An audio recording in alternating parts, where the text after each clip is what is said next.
আসসালামু আলাইকুম। Hello everyone, আশা করি আপনারা সবাই আল্লাহর রহমতে ভালো আছেন। আজকে আপনাদের সঙ্গে শেয়ার করব চালের রুটির পারফেক্ট রেসিপি। পারফেক্ট ডো তৈরি করে পারফেক্ট রেসিপি আজকে আপনাদের সঙ্গে শেয়ার করব। সংরক্ষণ পদ্ধতি সহ আসছে কোরবানির ঈদে আপনারা এভাবে করে তৈরি করতে পারবেন ইনশাআল্লাহ। আমি নতুনদের জন্য একবার সুন্দর করে দেখিয়ে দিচ্ছি। প্রথমে আমি চুলায় একটা পাতিল বসিয়ে দিয়েছি ডো তৈরি করার জন্য। এখানে আমি 4 কাপ পানি দিয়ে দিচ্ছি। 4 কাপ চালের গুঁড়া দেব আর 4 কাপ পানি। 4 কাপ পানি দিয়ে এখানে আমি দিয়ে দিচ্ছি 4 কাপ পানির জন্য 1 চা চামচ লবণ। 1 চা চামচ লবণ দিলেই কিন্তু হয়ে যাবে। তারপরে লবণ পানি যখন ফুটে উঠবে এর মধ্যে এখন দিয়ে দেব শুকনো চালের গুঁড়ো।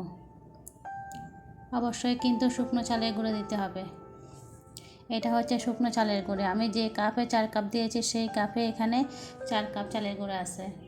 এখন আমি এখানে ফুটন্ত পানিতে দিয়ে দিচ্ছি। চালের গুঁড়া কিন্তু শুকনো হতে হবে। আর যদি আপনাদের ভিজা চালের গুঁড়া হয় তাহলে আপনারা কিন্তু একটা পদ্ধতি অবলম্বন করতে পারেন। এখানে চালের গুঁড়াটা একটু 4 থেকে 5 মিনিট ভালো করে শুকনো পাতিলে আপনারা একবারে চুলার আগুনটা একবারে লোতে রেখে এটা টেলে নেবেন। এতে করে কিন্তু চালের গুঁড়াগুলো অনেকটাই শুকিয়ে যাবে, তখন আপনারা এটা তৈরি করতে পারবেন। এখন আমি চালের গুঁড়া দিয়ে এটা আমি ডেকে রেখে দিলাম 5 মিনিটের জন্য। 5 মিনিট পরে আমি এটা আবার ভালো করে মিশিয়ে নিয়েছি। এখন মিশানো হয়ে গেলে ঢাকনা দিয়ে ডেকে রেখে দিয়েছি, চুলার আগুনটা বন্ধ করে দিলাম। অবশ্যই চুলার আগুন বন্ধ করে দিয়ে 10 মিনিট চুলার উপরেই রেখে দিবেন। এতে করে সুন্দর করে এই যে আটাগুলো সিদ্ধ হয়ে যাবে। দেখেন কি সুন্দর করে সিদ্ধ হয়ে গিয়েছে। এখন আমি চুলা থেকে নামিয়ে ফেলবো। যখন কিছুটা ঠান্ডা হয়ে যাবে তখনই আমি দেখেন এখন মথে নিব। এখানে আমি নিয়েছি কিছু পানি দিয়ে আস্তে আস্তে করে একটু পানি হাতের তালুতে লাগিয়ে তারপরে আমি এটা ভালো করে মথে নিব।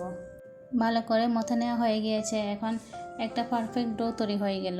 আশা করি আপনারা দেখেই বুঝতেছেন পারফেক্ট চালের রুটি ডো তৈরি হয়ে গেল। এটা অনেক সুন্দর সফট হয়েছে। শক্ত হলে কিন্তু রুটিগুলো সফট হবে না এবং আমরা যে রুটি বেলে নেব তখনও কিন্তু কষ্ট হবে। আমি এরকম করে ছোটো করে লিচি কেটে নিচ্ছি। তারপরে আমি সবগুলা লিচি কেটে নেওয়া হয়ে গিয়েছে। দেখেন গোল গোল করে আমি শেপ দিয়ে নিয়েছি। এরকম রুটি আমি বানিয়ে নিব। এটা কিন্তু আপনারা আপনাদের পছন্দ মতো নেবেন। কেউ চাইলে আরও বড় করে রুটি বানাতে পারেন, আর চাইলে ছোটো করে বানাতে পারেন। আমি আজকে মিডিয়াম সাইজ করেই বানাচ্ছি। এখানে 4 কাপ শুকনো চালের গুঁড়ো দিতে হয়েছে। আমার এখানে 30টার মতো রুটি হবে। এখন আমি রুটি বেলে নিচ্ছি। আসলে রুটি বেলতে সবাই পারেন, তবে এখানে কিন্তু একটা টিপস আছে। চালের রুটি বেলতে কিন্তু একটু সমস্যাই হয়। আমিও কিন্তু আগে পারতাম না। আমার আপুরা অনেক সুন্দর করে পারে মাশাআল্লাহ। আমি ওনাদের কাছ থেকে শিখে নিয়েছি। আমার বড় আপু আমাকে শিখিয়ে দিয়েছেন, এক হাত ধরে রাখতে হবে আর এক হাত ধরে ধরে বেলতে হবে। এতে করে কিন্তু এই দেখেন সুন্দর করে রুটি হয়ে যাবে। রুটিগুলো দেখেন কি সুন্দর হয়েছে, দেখতে কিন্তু অনেক সুন্দর মসৃণ এবং অনেক সফট হয়েছে। আজকে আমার পুরো ভিডিও দেখলে, এই রেসিপিটা দেখলে আপনারা আর কোনো দিনও আপনাদের রুটি বানাতে কষ্ট হবে না। চালের রুটি বানাতে আর কষ্টই লাগবে না। সবগুলো টিপস কিন্তু এখানে দেওয়া আছে।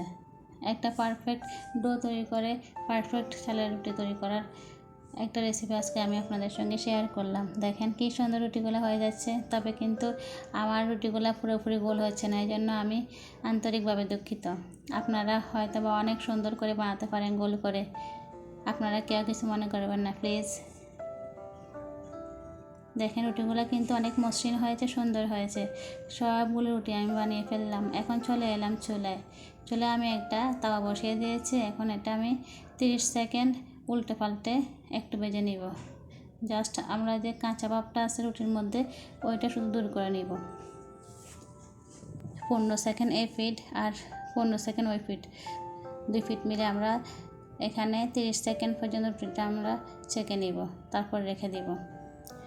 কাঁচা ভাবটা চলে গেলে কিন্তু রেখে দিতে হবে। চুলার আগুনটা কিন্তু মিডিয়াম টু লোয়ের মাঝামাঝি রেখেছি। এই দেখেন রুটির মধ্যে যে কাঁচা ভাবটা ছিল ওটা কিন্তু চলে গিয়েছে। এই রুটিগুলো আমি একটা সুতি কাপড়ের মধ্যে বিছিয়ে রেখেছি, আপনাদের সঙ্গে শেয়ার করব। এখন আমি কয়টা রুটি খাওয়ার জন্য চেকে নিব।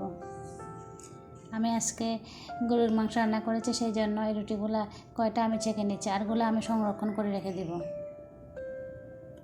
এই দেখেন, এখানে রুটিগুলো আমি দেখেন এক সুতি কাপড়ের মধ্যে উপর দিয়ে কিন্তু বিছিয়ে দিয়েছি।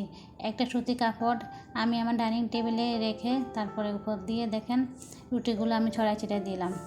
এই রুটিগুলো যখন ঠান্ডা হয়ে গিয়েছে তখনই আমি একটা বক্সের মধ্যে এটা সংরক্ষণ করব। নিচে আমি একটা কাগজ দিয়ে তারপর রুটিগুলো একটার উপরে একটা বিছিয়ে দিব। এই রুটিগুলো নর্মাল ফ্রিজে 15 থেকে 20 দিন ভালো থাকবে ইনশাল্লাহ।